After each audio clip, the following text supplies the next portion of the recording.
Hello friends, I am Chitranjana. मेरे channel law classes में आपका स्वागत है। हमने एविडेंस लास्ट टाइम जहाँ तक पढ़ लिया था उससे आगे हम कंटिन्यू इस वीडियो में करेंगे। डॉक्यूमेंट क्या होते हैं, उसके बाद एविडेंस क्या होता है, ये सारी चीजें आज हम कवर करेंगे। हम पढ़ते हैं। सो फ्रेंड्स, अब हम पढ़ रहे हैं व्हाट इज दिस डॉक्यूमेंट। दस्तावेज क्या होते हैं। सो यहाँ पे एविडेंस का हम अभी तक सेक्शन 3 ही पढ़ रहे हैं और सेक्शन 3 में इंटरप्रिटेशन क्लॉज, उसके बाद कोड की डेफिनेशन, उसके बाद फैक्ट की डेफिनेशन, उसके बाद रेलिवेंट की डेफिनेशन, उसके बाद फैक्ट इन इशू की डेफिनेशन और उसके बाद अब हम पढ़ रहे हैं डॉक्यूमेंट की डेफिनेशन। अभी सेक्शन 3 ही चल रहा है और एक के बाद एक ये सारी डेफिनेशन उसी में कवर की गई। सो हम नेक्स्ट डेफिनेशन पढ़ रहे हैं अपनी, व्हाट इज दिस डॉक्यूमेंट। दस्तावेज किसे कहते हैं। सो हम एविडेंस में पढ़ते हैं कि इसमें क्या डेफिनेशन दी गई है, उसके बाद हम उसको अपनी लैंग्वेज में समझें। सो ऐसा कोई विषय जो किसी पदार्थ पर अक्षरों,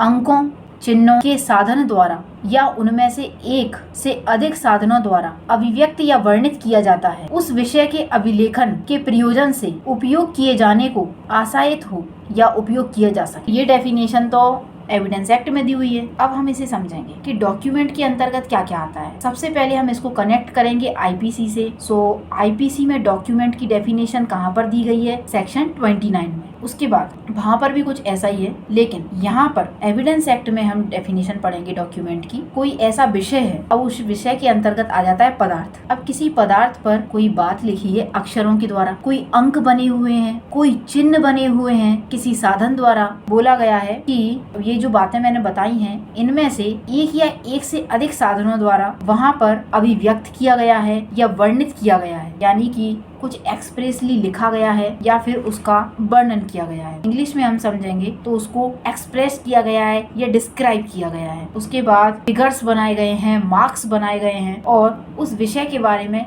अभिलेखन यानी लिखा गया है किसी विषय के बारे में और जिनका हम उपयोग कर सकते हैं उसको हम डॉक्यूमेंट बोलते हैं। अब इसको हम एग्जाम्पल के माध्यम से समझेंगे। ये तो एक डेफिनेशन हो गई जिसको हमने पढ़ लिया, समझ लिया, लेकिन अब हम एग्जाम्पल पढ़ेंगे और इसको कनेक्ट करेंगे तो आपको क्लियर हो जाएगा कि व्हाट इज दिस डॉक्यूमेंट। कोई बात लिखी हुई है राइटिंग में, वो डॉक्यूमेंट कहलाती है। एक पेज पर कुछ लिखा हुआ है, दिस इज डॉक्यूमेंट। कुछ मुद्रित है, मुद्रित यानी प्रिंटेड है। शिला मुद्रित है यानी पत्थरों पर कुछ लिखा हुआ है, इसको इंग्लिश में बोलते हैं लिथोग्राफी। उसके बाद कुछ फोटो पर चित्र बना हुआ है, फोटो चित्रित है, उसको बोलते हैं हम फोटोग्राफी, फोटोग्राफ। ये सारी चीजें डॉक्यूमेंट कहलाती हैं। पत्थर पर कुछ लिखा गया है, कुछ प्रिंटेड है, मुद्रित किया गया है, छापा गया है। शिलालेख पर, शिला पर, पत्थर पर कुछ मुद्रित किया गया है, फोटो चित्रित किया गया है। ये सारे इसमें जो शब्द आए हैं ये सारे शब्द डॉक्यूमेंट कहलाते हैं। मानचित्र, मानचित्र बोलते हैं अपन मैप, मैप बोल लो, या रेखांक,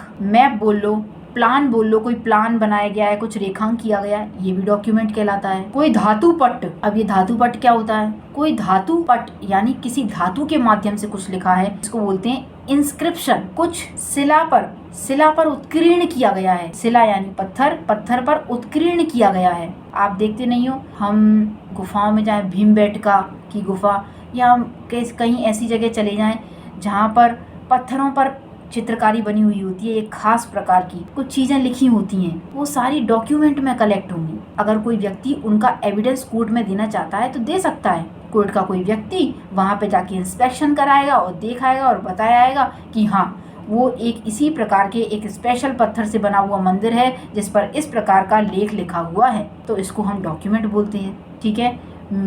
मेटल प्लेट और स्टोन, कोई धातु या कोई शिला, कोई धातु है स्पेशल या कोई शिला है यानी कोई पत्थर है, उस पर उत्कीर्ण किया गया लेख मतलब उन पर बनाए गए लेख डॉक्यूमेंट कहलाते हैं। उसके बाद उपसहांकन भी लेख होता है। उपसहांकन का मतलब होता है कैरिकेचर, किसी का कार्टून बना देना, वो भी डॉक्यूमेंट हो। एक अलग प्रकार की चित्रकारी, उसको बोलते हैं हम कैरिकेचर, कैरिकेचर को बोलते हैं हम कार्टून, कार्टून टाइप कुछ बना देना, ये सारी चीजें डॉक्यूमेंट में आती हैं। सो अब आप समझ ही गए होंगे कि डॉक्यूमेंट की डेफिनेशन को हम किस प्रकार इन एग्जाम्पल से कनेक्ट कर सकते हैं। ठीक है। सो उसमें भी बोला गया था कि पदार्थ, किसी पदार्थ पर आपने अक्षरों से लिखा है या चिन्हों से लिखा है या फिर अंकों से लिखा है, किसी साधन द्वारा लिखा है और किसी विषय के बारे में लिखा है, ये सारी चीजें जिनका हम यूज कर सकते हैं वो सारे डॉक्यूमेंट कहलाते हैं। और हमने देख ही लिया, पत्थर पर लिखता है, कोई प्रिंटेड है, कोई मुद्रित है, कोई फोटोग्राफ है, लिथोग्राफी है, फोटोग्राफी है, कैरिकेचर है,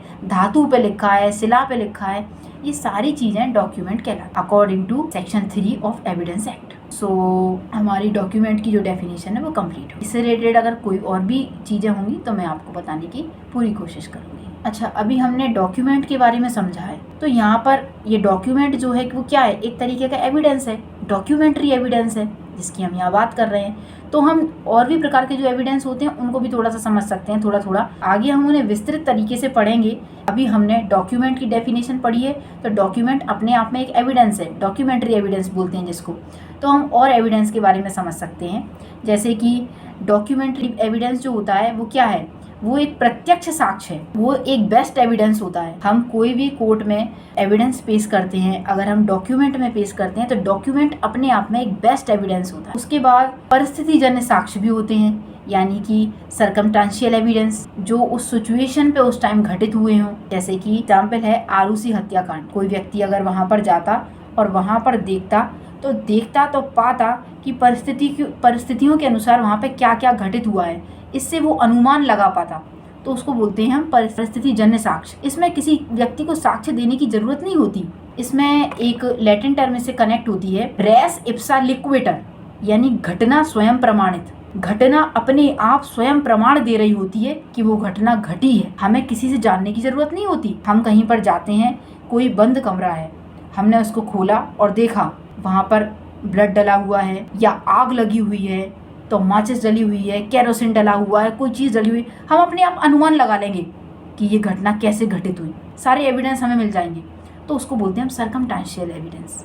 वो सर्कमस्टेंशियल एविडेंस होते हैं। उसके बाद मौखिक साक्ष्य भी होते हैं जो मुख के द्वारा दिए जाते हैं, बोलकर दिए जाते हैं। उसके बाद जुडिशियल और एक्स्ट्रा जुडिशियल भी साक्ष्य होते हैं। जुडिशियल जो न्यायालय के सामने दिए जाते हैं, एक्स्ट्रा जुडिशियल जो न्यायालय के बाहर दिए जाते हैं, अन्य व्यक्ति को दिए जाते हैं, एक्स्ट्रा जुडिशियल। सो फ्रेंड्स, हमारी फैक्ट की जो डेफिनेशन है वो कंप्लीट हो गई है। इसमें और भी डेफिनेशन है, एविडेंस की डेफिनेशन है, प्रूव्ड की डेफिनेशन है, डिसप्रूव्ड की डेफिनेशन है और नॉट प्रूव्ड की डेफिनेशन, ये भी हम कंप्लीट कर लेते हैं। सो अब हम पढ़ते हैं नेक्स्ट डेफिनेशन हमारी, व्हाट इज दिस एविडेंस। वैसे हमने एविडेंस किसे बोलते हैं ये हमने पहले समझा था, लेकिन अभी जो इसमें डेफिनेशन दी हुई है उसके अकॉर्डिंग हम समझ लेते हैं। साक्ष्य से मतलब क्या है, इसमें ये बोला गया है कि वे सभी कथन जिनके जांच के अधीन तथ्य के विषयों के संबंध में न्यायालय अपने सामने साक्षियों द्वारा की जाने की अनुज्ञा देता है या अपेक्षा करता है, ऐसे कथन मौखिक साक्ष्य कहलाते हैं। दूसरा पॉइंट है इसमें कि न्यायालय के निरीक्षण के लिए पेश की गई